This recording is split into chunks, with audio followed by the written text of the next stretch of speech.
اعوذ باللہ من الشیطان الرجیم بسم اللہ الرحمن الرحیم افلا یتدبرون القرآن ولو کان من عند غیر اللہ لوجدوا فیہ اختلافا کثیرا صدق اللہ مولانا العظیم۔ ناظرین گرامی، میں نے آپ کی خدمت میں سورہ نساء کی آیت نمبر 82 عرض کی ہے، اور اس آیت کا ترجمہ یہ ہے کہ یہ لوگ قرآن کریم پہ غور و فکر کیوں نہیں کرتے، تدبر کیوں نہیں کرتے؟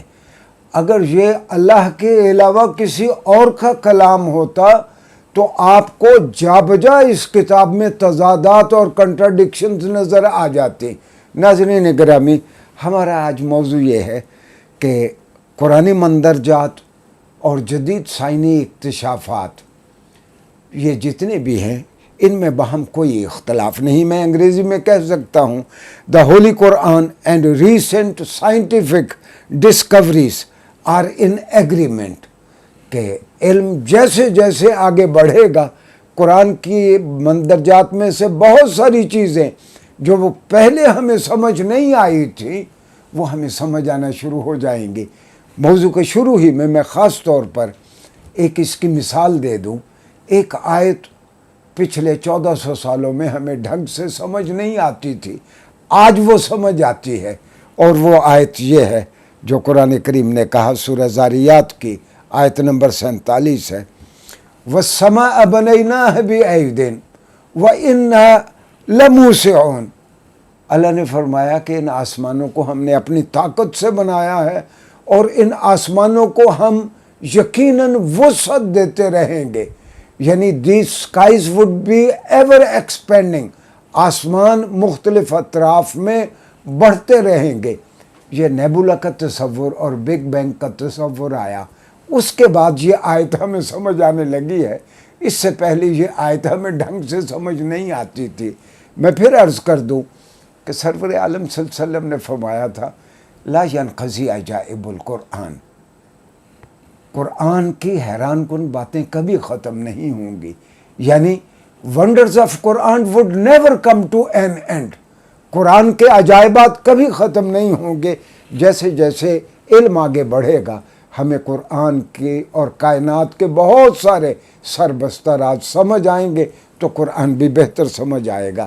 جو آیت آج میں نے آپ کی خدمت میں پیش کی اس کا ترجمہ ہے کہ اگر یہ اللہ کے علاوہ کسی اور کا کلام ہوتا تو آپ کو جا بجا تضادات مل جاتے۔ تو اس میں خاص طور پر ناظرین گرامی، انسانی کلام کا خاصہ یہ ہے کہ اگر اس کے حالات بدل جائیں، اس کا گرد و پیش بدل جائے، اس کا لہجہ بدل جاتا ہے۔ قرآن کریم محمد صلی اللہ علیہ وسلم پہ 13 سال مکہ میں تقریباً اور 10 سال مدینہ میں تقریباً 23 سال تقریباً اترتا رہا۔ مکہ میں بہت مشکل حالات تھے، اور مدینہ میں آپ ساورن بھی تھے، سپہ سالار بھی تھے، چیف جسٹس بھی تھے، لیکن قرآن کے ڈکشن میں کوئی فرق نہیں آیا، کیونکہ یہ کسی انسان کا کلام نہیں ہے جو مقامی حالات سے متاثر ہو جائے۔ اور قرآن کریم میں 6236 آیات ہیں، کوئی دو آیات مفہوم کے اعتبار سے آپس میں نہیں ٹکراتی۔ میں نے جس طرح عرض کیا کہ انسانی کلام کا خاصہ یہ ہے کہ حالات بدل جائے تو بیان اور مزاج بدل جاتا ہے۔ قرآن کریم میں چونکہ اللہ کا کلام ہے، یہ انسان کا کلام نہیں ہے، انسانی زندگی کے حالات سے قرآن کریم اس طرح متاثر نہیں ہوا۔ وہی جو اللہ نے اتارا وہ رسول اللہ صلی اللہ علیہ وسلم نے محفوظ کیا اور امت تک پہنچایا۔ ایک اور بات بہت اہم ہے جو قرآن پڑھنے والوں کو یاد رکھنی چاہیے کہ قرآن کریم کی 6236 آیات ہیں، ان میں سے کم و بیش 800 سے 850 آیات ایسی ہیں جو قوانین فطرت سے تعلق رکھتی ہیں۔ اللہ تعالیٰ نے انسان کو اس پلینٹ پہ بھیج دیا، اور اس پلینٹ میں انسانی زندگی کو اور اس کرۂ ارض کے پورے نظام کو کچھ اصولوں کے تحت ریگولیٹ کر دیا۔ ہم اس دھرتی پہ رہتے ہوئے اس کائنات پہ، اس دھرتی پہ رہتے ہوئے، زمین پہ رہتے ہوئے یہاں اصولوں کے پابند ہیں، انہی قواعد کے ساتھ جن کے تحت اللہ تعالیٰ نے ہماری زندگی کو ریگولیٹ کیا ہے، ہم اپنی زندگی گزار رہے ہیں۔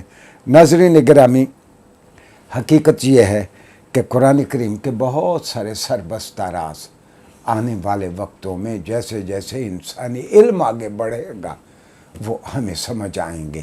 ایک آخری بات میں اور عرض کر دوں کہ دو بہت بڑے مستشرق تھے۔ مستشرق اس کو کہتے ہیں کہ مغرب کا رہنے والا ہو اور وہ اسلامی علوم میں مہارت اور درک حاصل کرنے کی کوشش کرے۔ عام طور پر برطانوی، امریکی، جرمن مستشرقین نے، اورینٹلسٹوں نے، یہ اسلامی تعلیمات میں تضادات ڈھونڈنے کے لیے وہ قرآن پڑھتے ہیں۔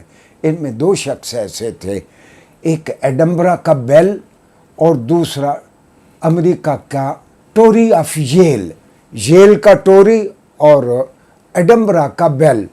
انہوں نے ایک اصول وضع کرنے کی کوشش کی جس کو انہوں نے انتقاد اعلیٰ کا اصول قرار دیا۔ انگریزی میں اس کا نام ہے پرنسپل آف ہائر کرٹیسزم۔ انہوں نے دعویٰ کیا کہ ہم نے پرنسپل آف ہائر کرٹیسزم کے ہم نے کچھ طریقہ کار اس کا وضع کیا ہے۔ ہم قرآن کو دیکھیں گے اور قرآن میں جہاں جہاں تضادات پائے جاتے ہیں ہم اس کی نشاندہی کریں گے۔ پوری زندگی قرآن کو کھنگالنے کے بعد قرآن کی دو آیات کو ایک دوسرے کے مقابل وہ ثابت نہیں کر سکے۔ قرآن میں کوئی ایک ایسی چیز وہ نہیں بتا سکے جو قوانین فطرت سے متصادم ہو، جو انسانی تاریخ سے متصادم ہو۔ وہ قرآن میں کوئی ایسی بات نہیں ڈھونڈ سکے جس کو انسانی تجربہ کہے کہ یہ غلط ہے، یہ تو کبھی ہوا ہی نہیں تھا، یہ قرآن نے کیسے بیان کر دیا۔ ناظرین گرامی، قرآن کے دیگر پہلوؤں پہ آئندہ بھی ہم شارٹ لیکچرز میں آپ سے ہم کلام ہوتے رہیں گے۔ شکریہ جی۔